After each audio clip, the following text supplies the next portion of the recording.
Hey YouTube, this is Peter with StuffAddict. Today I'm going to give you a quick tour of my gaming / office setup and the home theater setup in my living room.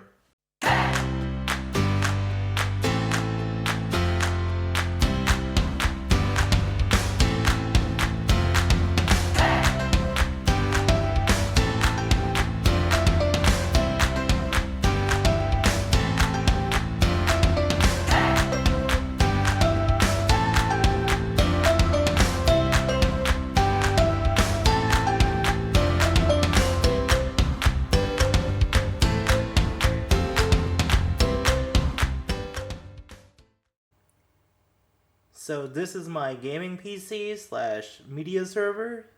It has a GTX 1080 Ti, a Core i7 Kaby Lake processor, 32 gigs of RAM, and a custom water cooling loop. I used the EK Supremacy water block, EK pump res, and I don't remember. There's two 360 rads in the back of the T900.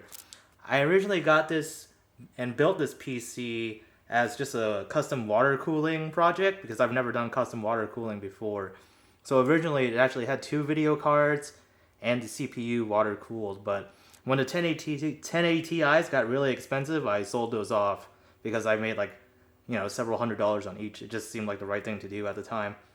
But right now what I mainly use this computer for is gaming on the big screen TV, and it also has a lot of storage. It has 4 terabytes of slow storage and about 3 terabytes of SSD storage in it, because it has the 2 SSDs inside this drive bay and then 2 mounted on the side, and then that's about it. There's no M.2 anymore.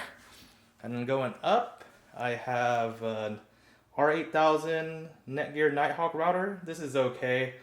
I thought I would upgrade my TP-Link since I wasn't getting good coverage upstairs in my house, but I found out even though the router is a more powerful one, it didn't overcome my poor placement in regards to the centrality in my home. So this is actually on one side of my house, and then the upstairs on the complete other side. So it's just a bad situation. And then over here is just my printer. All this really does nowadays is print eBay labels when I sell stuff, like old hardware, etc. Over here on my window, I got some miscellaneous stuff. Hard drive mount, so more additional slow storage, just some knickknacks, old SSD. That's a 90 gigabyte 2.5 inch drive from a long time ago. SLI bridge that I don't use anymore, obviously. Alright, going over. What else we got here? We just got random knickknacks. You see, I don't prescribe to the clean desk minimalist approach that some people do. I like to keep all my stuff on my desk because I use it pretty often. What's here? Just a bunch of knickknacks, random hardware. Looks like some water cooling, locks, tube holders and screws. The remote for the TV. I use a really big USB hub. I really like these Anchor USB hubs here. Let me get a close up on that. It has 13 regular USB ports and 1 charging port. And you can connect anything to it, so I don't have to reach around and open the top of this computer case up to plug in any USB items. And then over here, we have a Creative X7 USB sound card, basically. It also doubles as an amplifier, 2-channel amplifier, and it uses USB DAC, and it has Bluetooth inputs, and it has analog inputs. It also has an integrated headphone amplifier. I used to use audiophile headphones. I don't do that anymore, but when I did, it was basically a good all-in-one solution to drive speakers and audiophile headphones. And I can connect other sources to it, like you'll see in a second. I have my laptop set up on the other side of the desk, and I can connect the sound from my laptop through Bluetooth to this so I can play it on my main speakers. The main sound system I use consists of the Monitor Audio Gold 50 bookshelf speakers. So here's one on the right, and the other one on the left. And those are connected to the amplifier in the X7. It's not the best amplifier, but it's compact and it does a job, like I was saying before. It's more of a convenience thing. There's my cat. Let's see here. And this is a Sbs Pb 1000 ported subwoofer. I know it's very close to my desktop computer which has a bunch of hard drives in it, but it's been okay. I mostly have SSDs, not a lot of disk drives anymore. So I think those are a little bit less prone to magnetic issues. I really like using the desktop style speakers the bookshelf style speakers instead of studio monitors. I know a lot of people use studio monitors on computer setups because they're self-powered. It's just easier to set up. But a lot of those have silk dome tweeters, and I found silk dome tweeters very directional, so there's a very small sweet spot. So these have ribbon tweeters, so they kind of broadcast out more, so you don't have to be sitting exactly between the speakers to get the best sound quality. Alright. Going down over my desk, got a Husky toolkit. Those have like really small Phillips head and Torx drivers. On my main rig, I use a Corsair. I think this is an M65 RGB. It's a really good mouse. I really like it. I mostly play FPS games, so that's what I use. I don't need a lot of buttons like for an MMO or something like that, or even a MOBA. And then I use a Corsair Strafe RGB with the brown keys. Funny thing is I used to do work with Valve on their VR stuff, and whenever they were in a work meeting at the Valve office itself in Bellevue, Washington, what they have is a lot of gaming peripherals, because that's, they get it for free from other companies or whatever. And so a lot of their meeting rooms have mechanical keyboards. So on the conference call, when they start taking meeting notes, you can hear it over the conference speaker. It's really loud. It's like a cacophony of like, it's pretty hilarious. I really like but overall for the Strafe for me is good. These are the brown MX cherries or something like that. So they're not super loud, but they still have that tactile feel. So I'm good with that. I just don't like the Q software Corsair has. It often forgets my profiles and I have to reset it, and it updates very often and it hangs. Sometimes it just crashes for no reason. Alright, so connected to my gaming PC is an LG OLED 55C7. So C8 is the newest, so I would say this is probably the 2017 model. It works really good as a media consumption monitor because, it's huge and it has, infinite contrast ratio, all the good things about OLED. But for a desktop monitor, it's kind of hard to use because one, it's so big. I can barely fit this in the frame, really. I'm like pretty far away from it.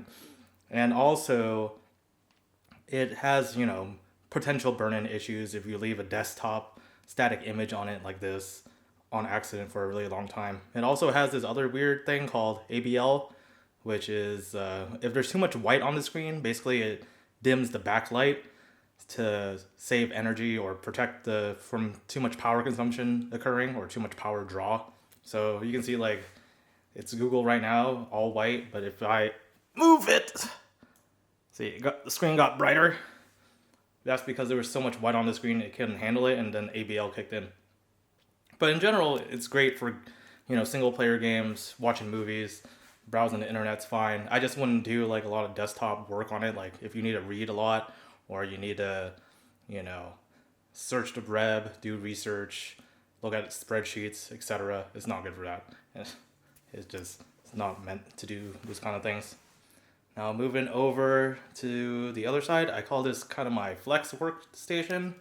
So I'll bring if I bring my laptop from work, I'll plug it in here.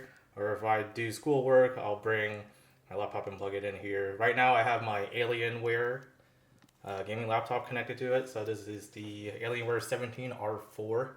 I originally got this because I did a lot of traveling for business.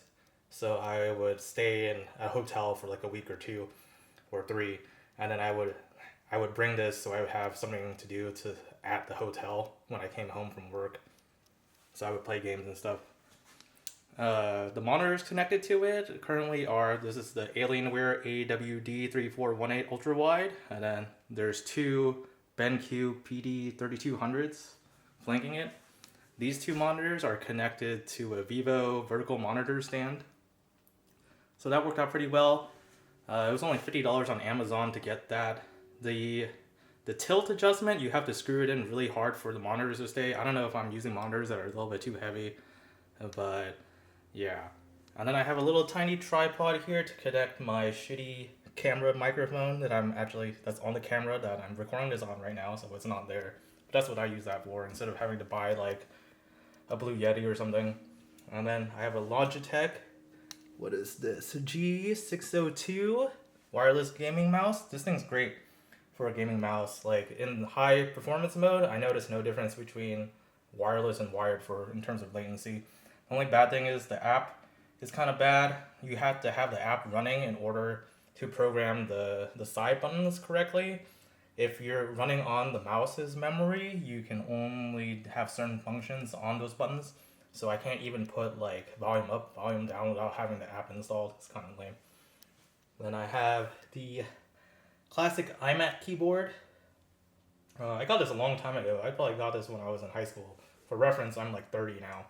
So this was quite a while ago. But I used to have a Mac setup when I was in college. So this is what I would use with that. I just still have it today. I originally got it because a lot of the plastic keyboards I used, they have the flip out feet here to elevate the keyboard, and I would just always break them somehow by accidentally putting too much weight on the keyboard or just putting my hand down on it. So I wanted to get this one instead. I only use it with Windows nowadays, so it has some issues because the keys are a little bit different. It has like, the Apple Command and Alt instead of the Windows keys, but it works out just fine. And then you'll see on the left, I got an Xbox One controller connected to the USB hub here, card reader, because I do my video editing on this setup. And then my Hori fighting commander to play Street Fighter. My favorite thing about this setup is that, I can watch a movie on the top, put something that's like a long list on this monitor, like Spotify or a document, and then, do all the main stuff on the ultra wide, like doing Premiere or whatever, or gaming. The thing I don't like about my setup the most, and which is I'm probably not going to replace because I just have way too much crap over here to like deal with it anymore, is this glass desk. This glass desk always gets dirty. No matter what you do, you just touch it or you put a Coke bottle on it or whatever, it instantly turns dirty. If I were to ever get a glass desk again, I would at least get one that has frosted glass, so you at least don't see every little piece of dust or whatever. But I really like the size of the desk, so that's nice. You can see it fits these two really pretty big, computer setups just fine. So that's nice. But you also can't do things like clamp a monitor stand to the back because it's glass, obviously. So you have to put an extra piece of plywood or something, and then you would still risk shattering or breaking glass with the clamp. Alright, that's about it for the gaming room tour. Follow me into my living room where my home theater setup at. It's pretty cool. Lots of interesting things to show you guys. I got a 7.1 surround sound setup and a bunch of cool toys to connect to the TV and the multimedia center.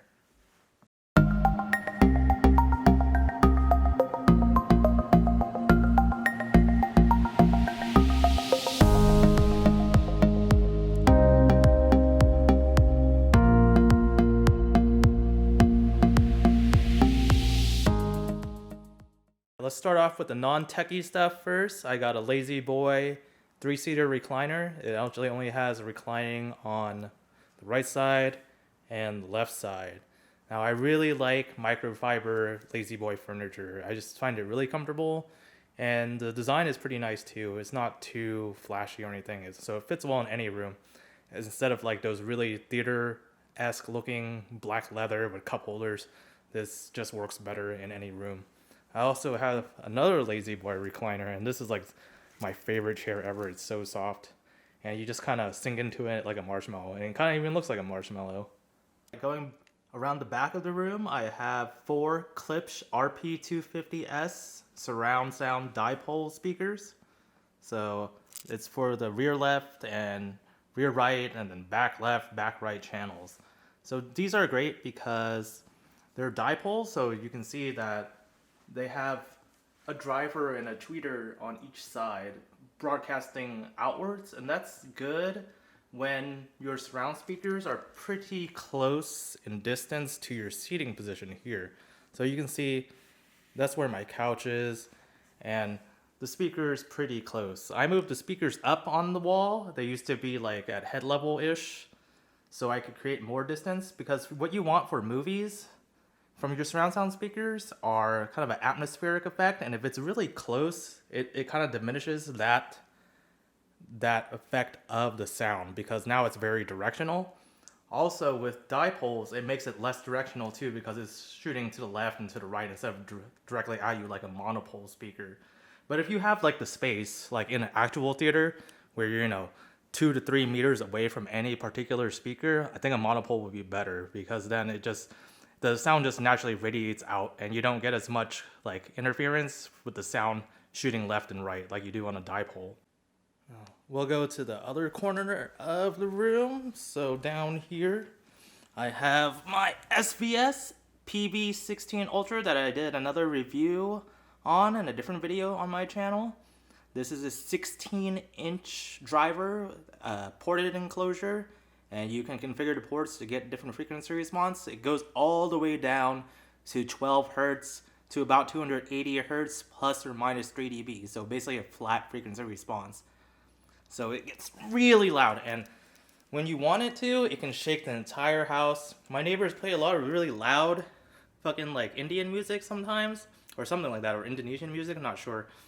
So when they bump theirs up at like when I'm trying to sleep, I'll come here and turn this on and get them to shut the fuck up. So that's nice. This thing weighs about 175 pounds on box too, so it's quite the beast. I only moved it once and I don't really want to move it ever again. Now moving to the left, I have my main speakers, so front left, front right. This is a Klipsch RF7 II. So these have two 10-inch drivers and it's like 1.25 inch tweeter with a really big horn-loaded kind of waveguide.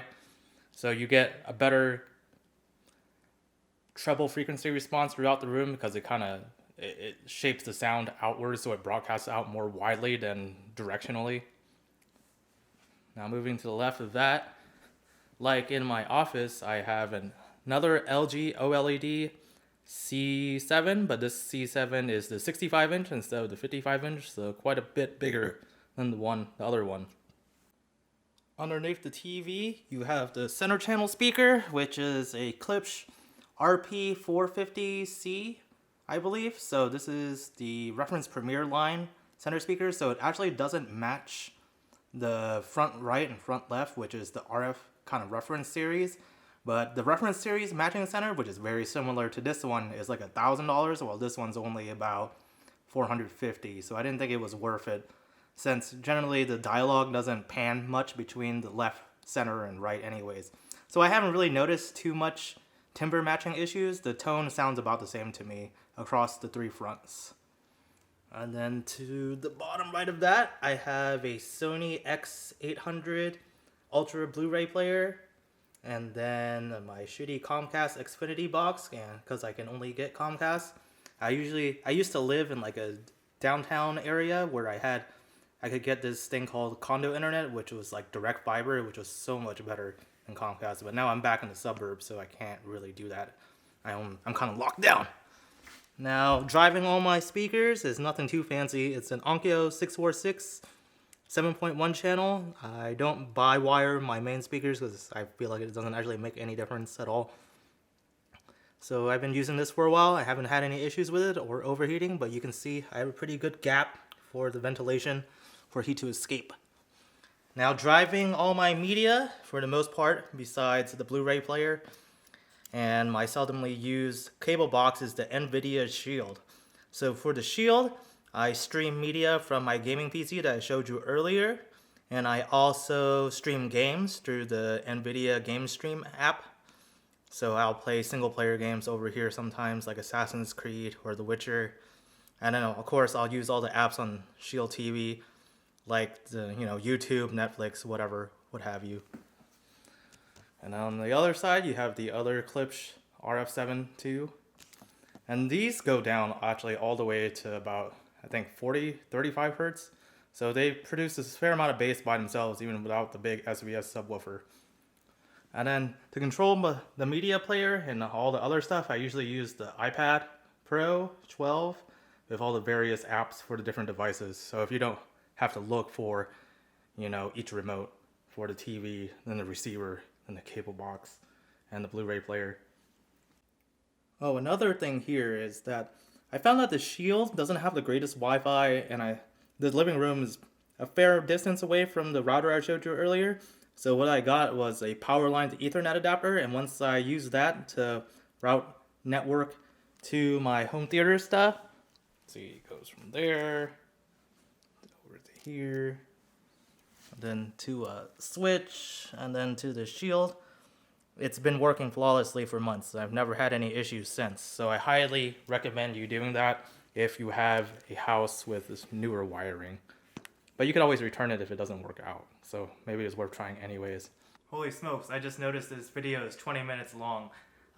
So much for a short tour. But I hope you guys enjoyed what you saw. I definitely enjoyed sharing it with you.